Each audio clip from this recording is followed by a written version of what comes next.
Good afternoon, students. Today we are going to learn the topics of chemistry. In that, in your syllabus of your 11th science up to annual, what are the topics we are going to learn? In that, one of the main important topic is of unit number 2, states of the matter. You know that there are how many states of matter? Anybody know? Yes, 3 states of matters are there. So which are that one? Solid, liquid and gaseous. Very nice. Sit down, please. Very nice answer. You know that she said solid, liquid, and gases.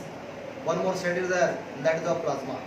But for your level, there is no much more study about the plasma. In your syllabus of the chapter, they told only the gases and liquid state.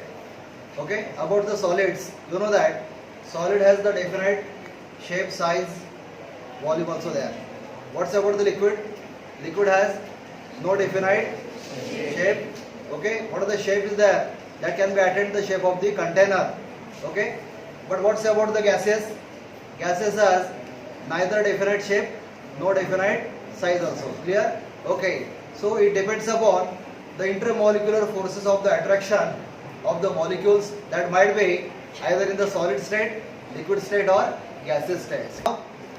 In case of solid state, intermolecular forces are compact, and that's why these molecules are what has rigidity due to what strong intermolecular forces of attraction. But what's about the liquid? These forces are somewhat less as compared to the solid state molecules. But in case of gaseous, these forces are very negligible. You may say that might be absent also. Clear? Okay. In this, one important topic is that the intermolecular forces of attraction. That intermolecular forces of attraction depends upon the dipole moment. Dipole moment, you know that it is the product of the charge and what is the distance between the separation of the atoms or molecules or ion, and that product indicates your dipole moment. In case of dipole moment, you know that when your sodium chloride molecule, if you dissolve in water, that time there are separation of the charges. Separation of the ions are there. Which ions are there? Cations and anions. Clear? In that, cations like Na plus ions and anions like what? Cl minus ion. You know that cation has which charge? Positively charged. Anion has what? Negative charge. Clear? Okay.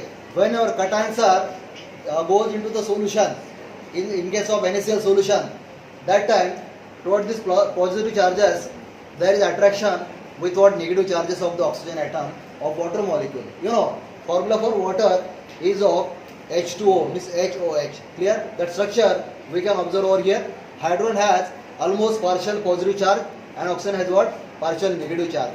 That negative charge that can be migrate towards what? Na plus ion, and that's why there is attraction between the plus and minus, and that attraction creates what? The dipole moment. And here between positive and negative there is straightforward attraction, that is through the stronger less distance. That's why that kind of attraction is of strong interaction of the NaCl molecule. When it is dissolved in the hydrogen atoms are positively charged, they can be attracted towards your negatively charged Cl minus ion, and that's why this Cl minus ion, in that there is what? Strong interacting forces between the minus and positive charge of the hydrogen atom. But remember, in case of water molecule, there are 2 hydrogen atoms, and that's why what is the positive charge of this one? That can be dispersed, that can be distributed, and that's why the charge is what? Distributed towards the negative. And what is the effect? That effect shows what? Less effect, and that's why what is the interaction between this one? That interaction is of weak